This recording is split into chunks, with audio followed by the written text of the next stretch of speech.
Asenso Pinoy. Pinoy Asenso Time, Asenso Pinoy.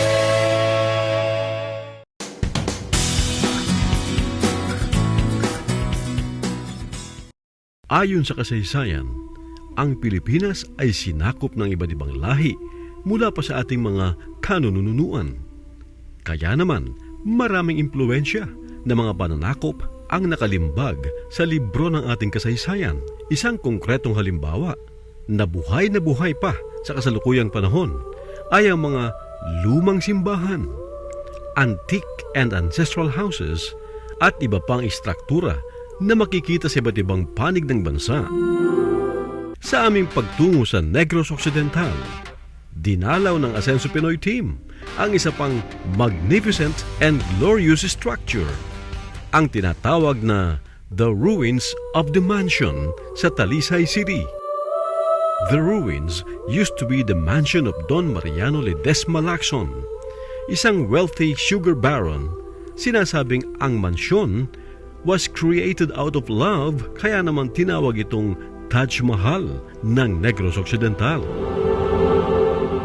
Meron po siyang nilagay dito na kakaiba sa lahat ng Italianate architecture buildings. Minold niya po yung initials nilang mag-asawa.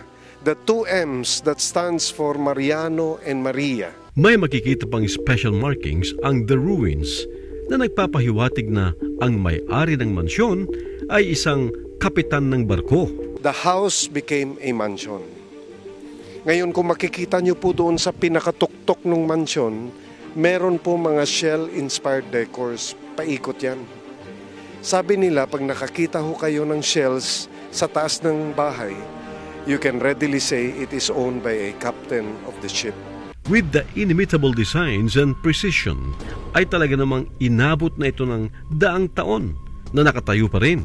Pinaniniwala ang hinaluan ng egg yolk ang pundasyon ng mansyon, kaya ito ay lalong naging matibay at di natinag anumang unos ang inabot nito sa pagdaan ng panahon. Early part of 1942, dumating po yung mga USAFE or United States Armed Forces in the Far East. Nag-recruit sila ng mga locals at ang instructions po ng USAFE sa kanila ay sunugin nyo lahat ng bahay na pwede magamit ng Hapon as garrison or headquarters. Ito po ang isa sa mga bahay na sinunog nila. Ang nakikita po natin dito is the entire skeletal frame ng bahay dahil lahat po ng mga pintuan, bintana, sahig, everything made of wood, nasunog po yun. Napakayaman ng istorya sa bawat pader ng Ruins of the Mansion. Ito ang nagbunsod kay Raymond upang buuin ang nakatiwangwang na mansyon at gawing tourist destination and special events venue sa lalawigan ng Negros Occidental. Pagbalik ko po galing Maynila in 2005, tinignan ko na po ito, I already had the intention of paying back to my home province by helping promote tourism kasi po yung aking negosyo sa Maynila noon was a travel agency. Tapos pagdating ko dito, what a good start, no? To have something like this to develop. Kaya nung 2006, nilinis ko po ito. In 2007, sinimulan ko yung garden, i-landscape. 2008, I opened it already to the public. Ito na yata ang magandang ruins na nakita ko. Napakahusay ng mga taong nagbigay ng pagpapahalaga sa kasaysayan ng mansyon na itinayo dahil sa labis na pagmamahal sa kanyang asawa. Bukod sa magandang tanawin, ay mabubusog pa ang kaisipan at maantig ang puso sa istoryang nakapanoob sa mansyong tinagurian The Ruins sa Talisay City, Negros Occidental. Punta ko kayo dito sa Bacolod. Masaya po kami dito. We have many tourist attractions, one of which is The Ruins.